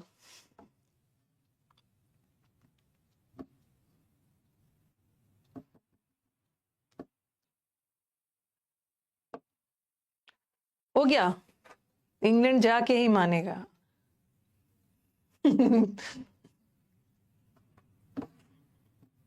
फिर वहां से करेगा he has been gone to India. ऐसा ऐसा ऐसा ऐसा सेंटेंस लेके इंग्लैंड जाओगे ना, फिर वहां से आपको वापस भेजेंगे, he has been gone to India.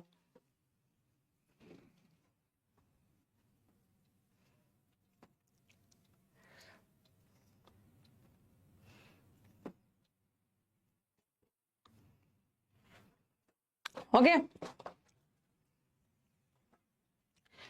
Basic. अभी कुछ भी कंफ्यूजन है तो बता दीजिए। जैसे many people were injuring, many people were injuring during road accidents. लोग रोड एक्सीडेंट में घायल कर नहीं रहे थे, घायल हो रहे थे। रोड एक्सीडेंट्स में बहुत सारे लोग घायल होते हैं, रोड एक्सीडेंट्स के द्वारा, ड्यूरिंग एक्सीडेंट। तो आप बोलोगे मैम इज एम आर के बाद तो आईएनजी आता है ना, तो गलती कहाँ से है? बट पैसिव जाना चाहिए। लोग घायल कर नहीं करते हैं, रोड एक्सीडेंट में लोग घायल होते हैं, तो V3 लगाना, वर इंजर्ड। ओके,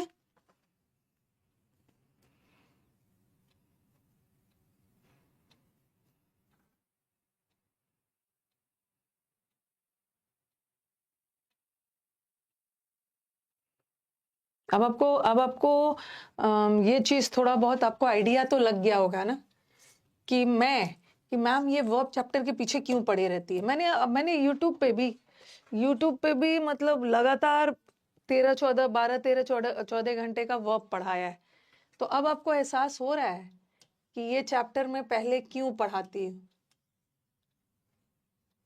हर टीचर का ना अपना फेवरेट चैप्टर्स होता है। फेवरेट क्या, मेरे को फेवरेट भी है, और जो बच्चों के काम में सबसे पहले आए वो चैप्टर को पहले पढ़ा देना, जहां से क्वेश्चन ज्यादा है।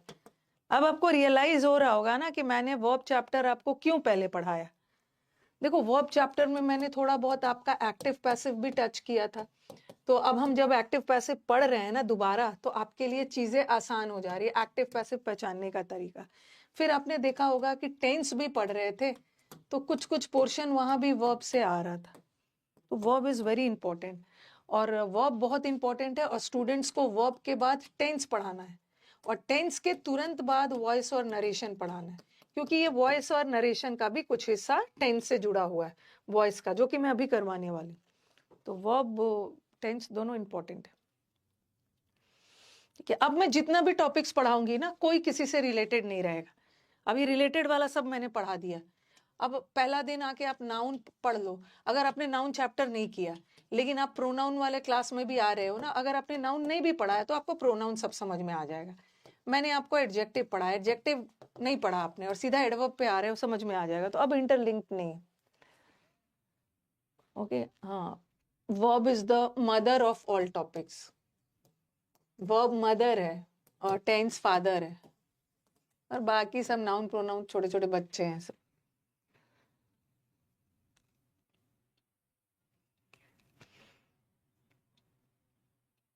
देखो मेरे बैचेस ना, मेरे बैचेस 3.5 से 4 मंथ्स में खत्म हो जाता है, तो काउंट कर लो। कभी कभी क्या होता है, कोई कोई बैच में बच्चों के डाउट्स वगैरह थोड़ा ज्यादा आते हैं, तो कभी कोई कोई क्लास थोड़ा स्लो हो जाता है। जैसे अगर किसी बैच में मैंने टेंस 6 क्लास में करवा दिया है, किसी बैच में टेंस 7 क्लास में हुआ। इस बार वर्ब 17 दिन लगा था, किसी में 18 दिन लगा है, पिछले वाले बैच में 16 दिन में ही हो गया था। तो थोड़ा बहुत वेरिएशंस होता है, तो आप जोड़ लो। 28 से शुरू हुआ, 28 जनवरी से फरवरी, मार्च, अप्रैल, मई में तो आराम से खत्म हो जाएगा।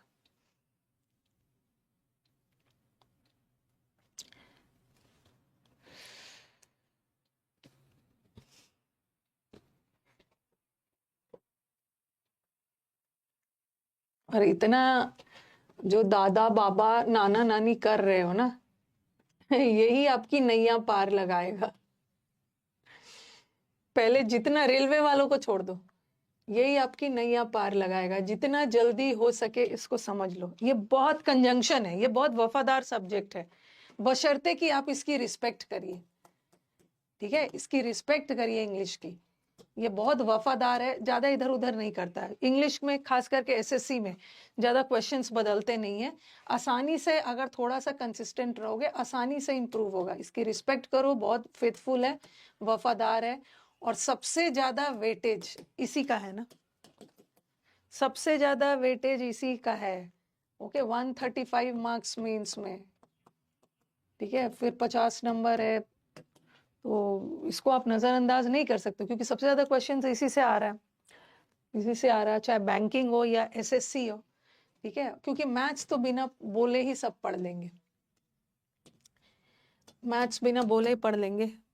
और वफादार है, ज्यादा नंबर उठाना है तो इस सब्जेक्ट पे ध्यान देना, क्योंकि इसका वेटेज ज्यादा है। और अगर एग्जाम में आपको रैंक अच्छा चाहिए, ठीक है, अगर आपको अपने कॉम्पिटिटर से, जैसे आपको एएसओ और एमईए और वो सब में चाहिए, तो अगर रैंक अच्छा चाहिए कि मेरा एग्जाम में सिर्फ सिलेक्शन ही नहीं चाहिए, मेरे को रैंक अच्छा चाहिए, तो कौन सा सब्जेक्ट किंग मेकर है? कौन सा सब्जेक्ट किंग मेकर का काम करेगा? दैट इज,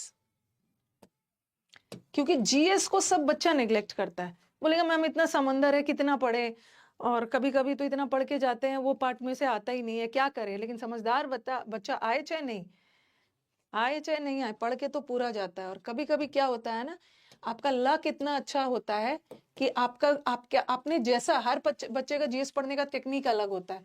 आपने जिस पार्ट को पढ़ा उसी से सारा क्वेश्चंस आ गया। ओके, उसके बाद सब स्ट्रैटेजी बताने लगते हैं। तो जीएस भी एकदम लक वाला है, जो मतलब आप पढ़ के गए हैं ना, ठीक वही वाले एरिया से आ गया, किंग मेकर है, तो इसको तो पढ़ना ही है। ये सोच के नहीं जाना है कि कितना वास्ट है, कितना पढ़े आएगा कि नहीं आएगा, बस पढ़ के जाना है अपने हिसाब, अपनी तरफ से 100% पढ़ के जाना है।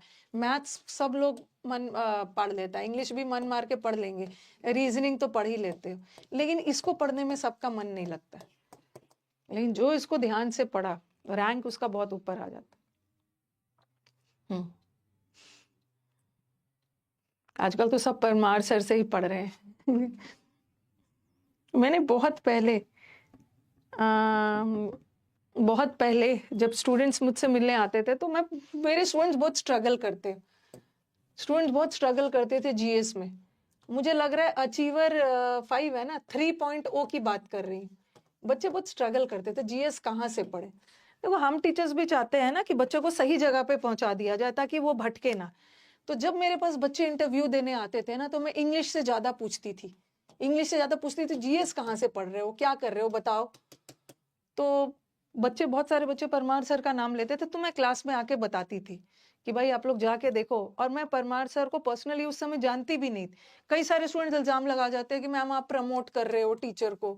अरे मैं कौन होती हूँ, टीचर के अंदर दम है, मैं कौन होती हूँ किसी को प्रमोट करने वाली। बस मुझे स्टूडेंट जाके बोलते थे ना कि मैम हम लोग सर से पढ़ते हैं, हमें अच्छा लगता, तो मैं भी रिकमेंड कर देती थी। ठीक है, मैं भी रिकमेंड कर देती थी कि एक बार जाके पढ़ के देखो कैसा है। मतलब मुझे लग रहा है 6, 7, 8, 9 महीना, 9, 10 महीने पहले की बात, 6, 7 महीने पहले। तो वो आपके ऊपर है, ऐसा थोड़ी है कि आपको, आपके ऊपर है। मैं तो खाली बोल ही सकती हूँ, क्योंकि और मुझे भी नहीं पता था परमार सर के बारे में। मुझे भी अपने स्टूडेंट से ही पता चला, अब चलो, अब मैं थोड़ा सा वॉइस और टेंस को जोड़ती हूँ। वॉइस और टेंस, अब एक टेबल बनाऊंगी अच्छा से आपको। अगर आपका पेज का लास्ट पोर्शन बचा है ना, तो वहां पे मत लिखो, पेज पलटो, फ्रेश पेज लो।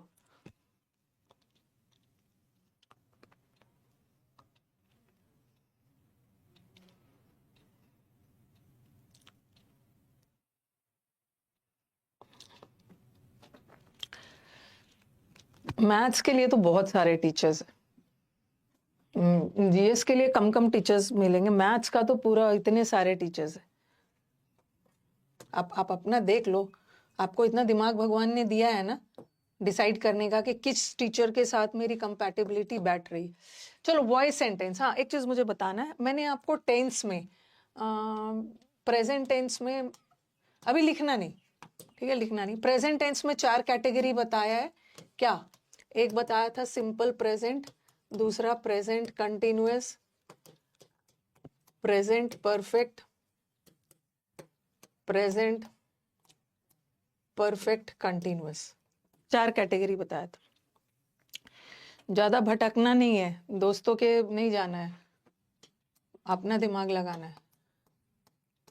और फिर सिंपल पास्ट बताया था, फिर पास्ट कंटिन्यूअस बताया था, फिर पास्ट परफेक्ट, और फिर पास्ट परफेक्ट कंटिन्यूअस। उसी तरह फ्यूचर का सिंपल फ्यूचर, ठीक है, और फ्यूचर कंटिन्यूअस, फिर फ्यूचर परफेक्ट, और फिर फ्यूचर परफेक्ट कंटिन्यूअस। देखो कुल मिला के 12 कैटेगरीज मैंने पढ़ाया था, सबका 4-4, कुल मिला के 12 कैटेगरी है। 12 का एक्टिव तो बनता है, बट पैसिव सिर्फ 8 का बनता है।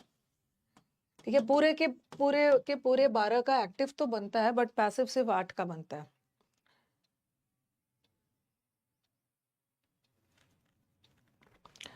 ओके,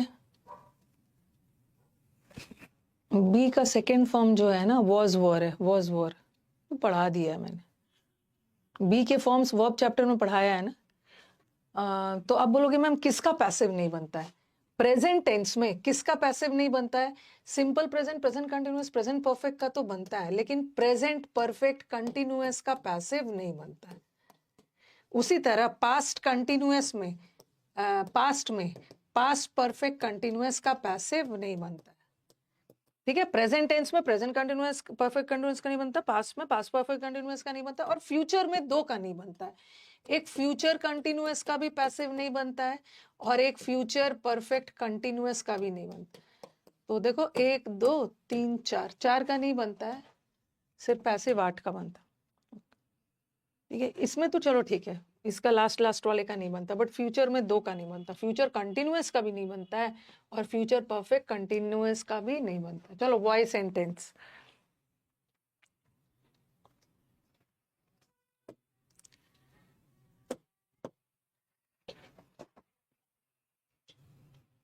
मैं प्रेजेंट टेंस लिख रही हूँ। ठीक है, पहले मैं प्रेजेंट टेंस से शुरू करती हूँ, आप देख लो कि आपको कैसे लिखना है। प्रेजेंट टेंस में सबसे पहले हम लोग चलेंगे, मैं छोटा छोटा एग्जाम्पल दे रही हूँ। ओके, एग्जाम्पल छोटा छोटा दूंगी, लेकिन जब प्रैक्टिस हम लोग करेंगे ना, तो लेंदी सेंटेंसेस का करेंगे जो एग्जाम में आया है, क्योंकि लेंदी सेंटेंस लिखना 4 ऑप्शन के साथ पॉसिबल नहीं है, तो वो तो मैंने स्लाइड में डाला हो, वहीं पे टिक कर लेंगे। सबसे पहले हम चलते हैं सिंपल प्रेजेंट।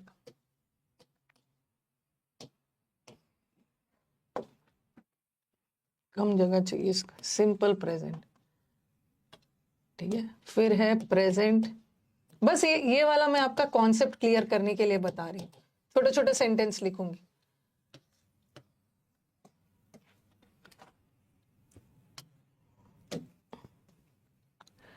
और एक है प्रेजेंट परफेक्ट, ऐसे लिखोगे ना तो एक जगह चीजें समझ में आ जाएगी। और एक है प्रेजेंट परफेक्ट कंटिन्यूअस। एक्टिव तो सबका बनता है, यह एक्टिव सबका बनता है, पैसिव सिर्फ 8 का बनता है।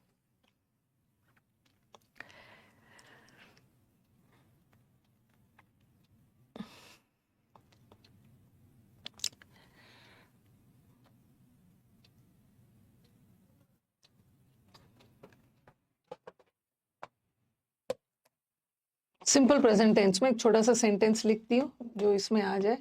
ही राइट्स अ बुक, वो एक बुक लिखता है।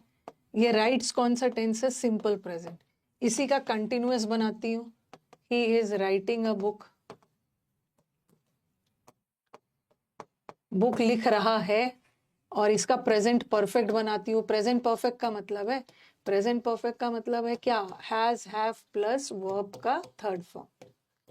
और प्रेजेंट कंटिन्यूअस ये तो आपने टेंस में पढ़ ही लिया है, is, am, are plus ING. Passive में, सॉरी एक्टिव में पढ़ा है, ठीक है। तो he is writing a book और he has written a book. और इसका ही हैज बीन, इसको कम जगह दिया है क्योंकि इसका पैसिव तो बनता ही नहीं। He has been writing a book since Monday, Monday से बुक लिख रहा है। सारा सेंटेंस एक्टिव वॉइस में जा रहा है ना। कैसे पता चला सारा सेंटेंस एक्टिव वॉइस में जा रहा है? क्योंकि यहाँ ही खुद बुक लिखता है, यहाँ भी ही खुद बुक लिख रहा है, यहाँ भी ही खुद बुक लिख चुका है, और यहाँ भी मंडे से ही खुद बुक लिख रहा है। सब एक्टिव वॉइस में, सारा सेंटेंस एक्टिव वॉइस में, बट सबका टेंस अलग है। एक सिंपल प्रेजेंट है, एक present continuous, present perfect, present perfect continuous. Last वाला देखो, इसका तो पैसिव बनेगा ही नहीं, तो इसके बारे में तो हम बात ही नहीं करेंगे। इसका एक्टिव बनता है, चारों का एक्टिव बनता है, बट पैसिव सिर्फ 3 का बनेगा, इसका नहीं बनेगा। ओके, अब देखो, ये हमारे वाक्य का सब्जेक्ट है, ये वर्ब है और ये ऑब्जेक्ट है। हम पैसिव बनाते समय सिंपल प्रेजेंट टेंस का पैसिव बनाते समय क्या लगाते हैं? Is, am. एक है तो इज, बहुत सारे हैं तो आर, आई के साथ am, is am are plus V3, ठीक है, is am are plus V3। और जब कंटिन्यूअस का पैसिव बनाते हैं ना, कोई भी प्रेजेंट कंटिन्यूअस का पास्ट कंटिन्यूअस में वॉज लग जाता है, बट प्रेजेंट कंटिन्यूअस से इज एम आर, यहाँ तो इज एम आर के तुरंत बाद V3 लग गया। बट जब भी हम आईएनजी का पैसिव बनाते हैं तो वहां पे बीन लगा के बनाते हैं, बीन प्लस V3। यहाँ तो इज एम आर के तुरंत बाद V3 आ गया और यहाँ बीन लगा के। ओके, और दूसरा, इसका पैसिव कैसे बनेगा? जब भी वाक्य में हैज, हैव आ गया तो उसका पैसिव बनाने के लिए, एक है तो हैज, बहुत सारे है तो हैव, और उसके बाद हैज, हैव, हैड का पैसिव बनाने के लिए बीन प्लस V3 लगाना। तुरंत, यहाँ तो हैज, हैव, हैड के तुरंत बाद V3 लगा है एक्टिव में, बट पैसिव बनाने के लिए बीन प्लस V3 लगाई। अब मैं सबका लिख रही हूँ। एक्टिव देखो, अ बुक, एक बुक है तो ये हमारे सेंटेंस का ऑब्जेक्ट है, इसको सब्जेक्ट बना लिया। ओके, और एक्टिव पैसिव में टेंस नहीं बदलता है। ये सिंपल प्रेजेंट है तो आप भी सिंपल प्रेजेंट में रखना। अगर कोई प्रेजेंट कंटिन्यूअस है तो आप भी प्रेजेंट कंटिन्यूअस रखना। एक बुक है, अगर बहुत सारा बुक्स होता तो आर लगाती, अगर आई होता तो एम लगाती, बट एक बुक है तो इज लगाऊं। अ बुक इज, और राइट का थर्ड फॉर्म रिटन, और एक प्रेपोजिशन लगा देना, a book is written by. और ही तो सब्जेक्ट है, बट पैसिव में तो इसको ऑब्जेक्ट बनाना है, तो ही का हिम कर दे, हिम, हिम।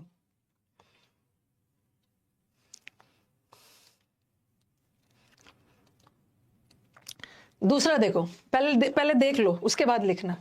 और यहाँ भी इज राइटिंग, एक बुक है तो इज लगाना, अ बुक इज लगाया, यहाँ तो इसके तुरंत बाद थर्ड फॉर्म लगा दिया। बट जब भी आईएनजी आ गया, कंटिन्यूअस आ गया, तो उसका पैसिव बनाने के लिए हमें बीइंग लगा देना। एक बुक उसके द्वारा लिखी जा रही है, एक बुक लिखी जाती है और यहाँ पे कंटिन्यूअस में लिखी जा रही है, तो कंटिन्यूअस में बीइंग लगाना। अ बुक इज बीइंग, तो बीइंग के बाद third form written by him. Again एक बुक है तो हैज लगाना, बहुत सारा बुक्स है तो हैव लगाना। अ बुक हैज, और हैज हैव हैड का पैसिव बनाने के लिए बीन लगाना, फिर V3। आईएनजी का पैसिव बनाने के लिए बीइंग प्लस V3, और परफेक्ट का पैसिव बनाने के लिए ये वाला been plus V3। Book has been written by him. अब लिख सकते हो।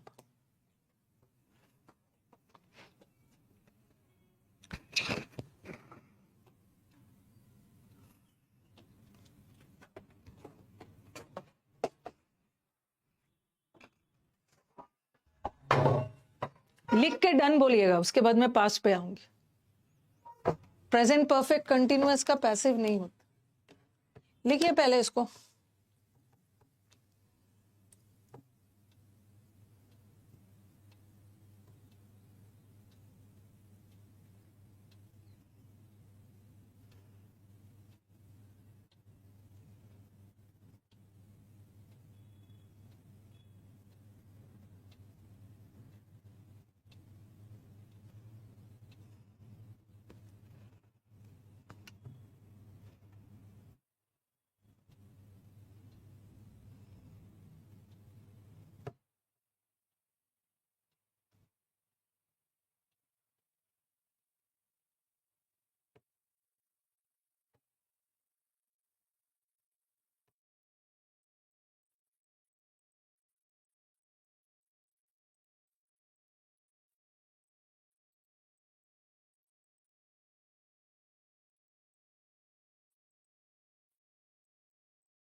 लिख लिया सबने?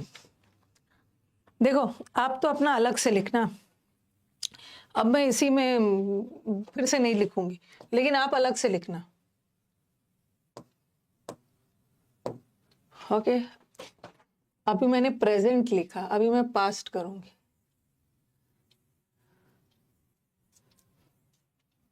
आप लोग अलग से लिखोगे।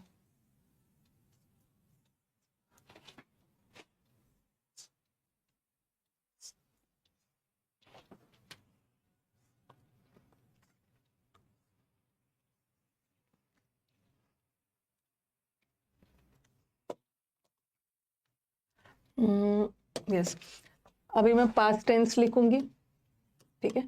पास्ट टेंस में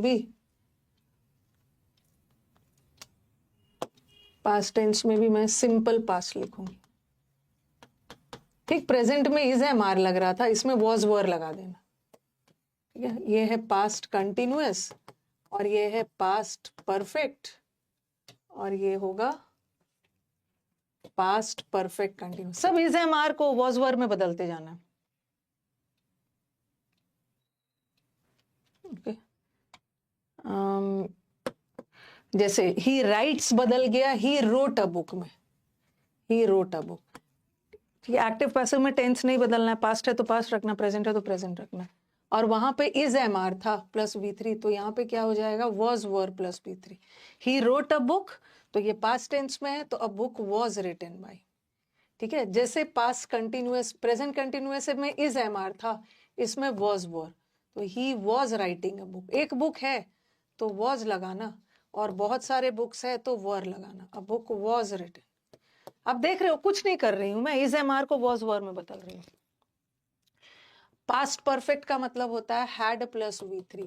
हैज हैव हैड आ गया, हैज हैव हैड आ गया है, he had written a book, तो हैज में भी, हैव में भी और हैड में भी बीन लगा के बनाना। A book had been written. और he had been writing a book since Monday, तो इसका तो पैसिव बनेगा। लिख लो। ये सभी लोग आपके बताने से पहले ही बता देते अंकित, ये सब ना बूढ़े हो चुके हैं, आप तो नया नया इस कदम डाले हुए इस कंपटीशन की दुनिया में। एक दिन आएगा आप भी इन लोगों से और भी आगे चले जाओगे, और भी आगे चले जाओगे, टेंशन मत लो। बस निराश नहीं होना है, निराश नहीं होना है। रिवीजन मतलब अच्छे से क्लास करना है, पढ़ना है। किसी की बीमारी थोड़ी सी क्रॉनिक होती है, लंबे समय से चली आ रही है, तो उसको थोड़ा सा ज्यादा मेहनत करना, बट होता जरूर है। पहले तो इंग्लिश ये मत सोचो ना कि मेरी वीक है, मैं नहीं कर पाऊंगा, ऐसा ऐसा नहीं। हैज हैव के जगह हैड लगाते जाना और इज एम आर के जगह वॉज वर लगाते जाना, बाकी सारा चीज सेम है। इज बीइंग रिटन और पास्ट कंटिन्यूअस में वॉज बीइंग रिटन।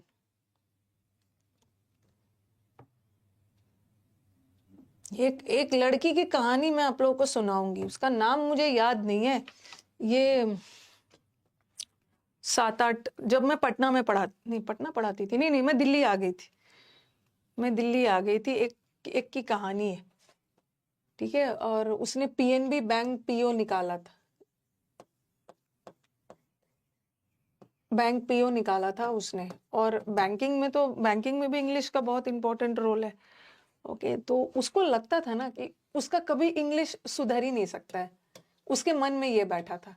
और तब और बैंकिंग में आपका तो इंडिविजुअल कट ऑफ होता था, सब्जेक्ट वाइज का इंडिविजुअल कट ऑफ निकालना है। ऐसा नहीं है कि एक सब्जेक्ट में ज्यादा ले आए और एक में कम ले आए तो काम हो जाएगा। इंडिविजुअल कट ऑफ था, इंग्लिश का कट ऑफ उसका क्लियर ही नहीं होता था। ओके, लेकिन लेकिन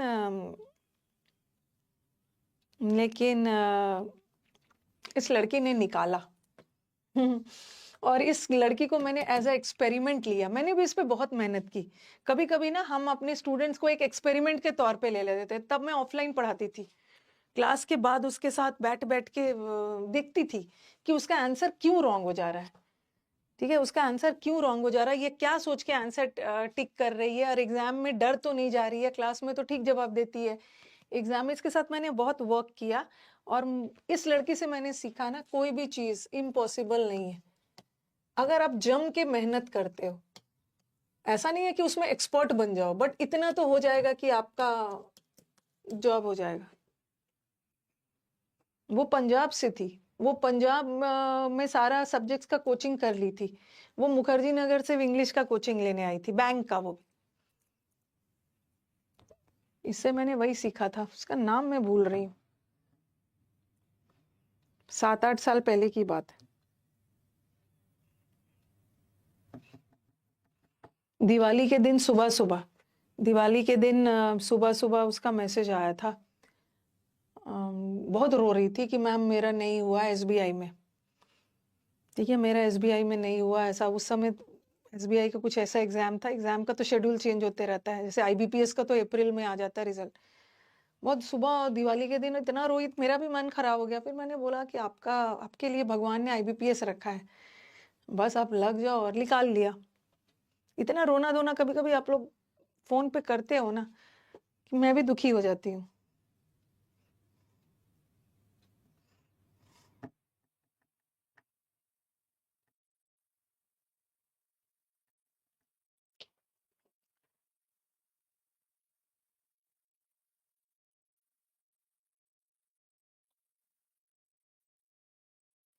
आपको सुधा, हाँ, एरर फाइंड करने के लिए ना, यही वाला चीज तो मैं आपको कल करवा रही थी मिक्स्ड एरर्स में, कि बहुत सारे स्टूडेंट्स के दिमाग में आएगा ना कि एरर सॉल्व करते समय कौन से टॉपिक पे ध्यान देना है। ऐसा कुछ नहीं है, वो आप क्वेश्चंस बनाते जाओगे आपको पता चलते जाएगा। क्योंकि किसी भी क्वेश्चन में ना कोई भी टॉपिक का एरर हो सकता है। अब एक क्वेश्चन में बैठ के 12-13 टॉपिक्स का एरर थोड़ी ढूंढने चलोगे, वो धीरे धीरे इंप्रूव हो जाता है।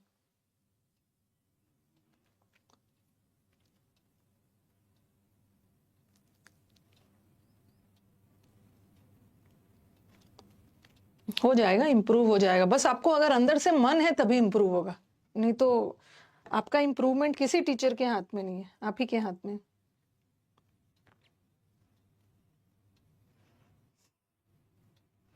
मैंने ऐसे ऐसे बहुत सारे स्टूडेंट्स को देखा है, ठीक है, जिसने अभी अभी एक गर्ल थी राजस्थान से, उसके मम्मी पापा से उसको लगा था कि एसएससी की स्टूडेंट थी कि मेरा इसी साल कि मेरा इंग्लिश कभी इम्प्रूव होगा ही नहीं।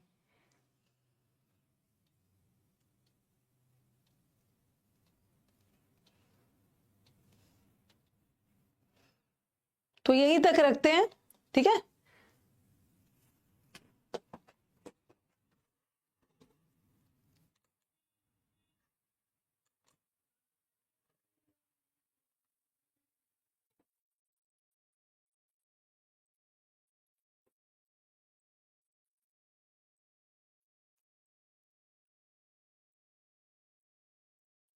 चलो एंड करते हैं, बीच में कुछ नेटवर्क इशू आ गया, एंड करते हैं। नेक्स्ट क्लास फ्यूचर वाला करवा दूंगी, फिर आगे बढ़ेंगे, अभी तो शुरू ही था। ओके, हाँ, और कल कल तो वैसे 1 बजे एक मैंने क्लास रखा है, सोचा कि बच्चों को फ्री क्यों छोड़ा जाए। 1 बजे वाला क्लास है कल, आपकी क्लास नहीं है, आपकी क्लास सीधा मंडे को होगी। जो 1 बजे वाली प्रैक्टिस बैच होती है ना, जिसमें मैं कल एरर्स करवाने वाली, तो ये क्लास तो कल आपको दिखाएगा। प्रैक्टिस बैच का 1 बजे वाला क्लास है, लेकिन आपकी ग्रामर की क्लास मंडे को होने वाली है। और आपके पास सैटरडे है, संडे है, मैंने आपका टेंस का शीट विकास ने डाल दिया होगा, और आप सैटरडे संडे में टेंस का शीट बना लेना, छोड़ना नहीं है।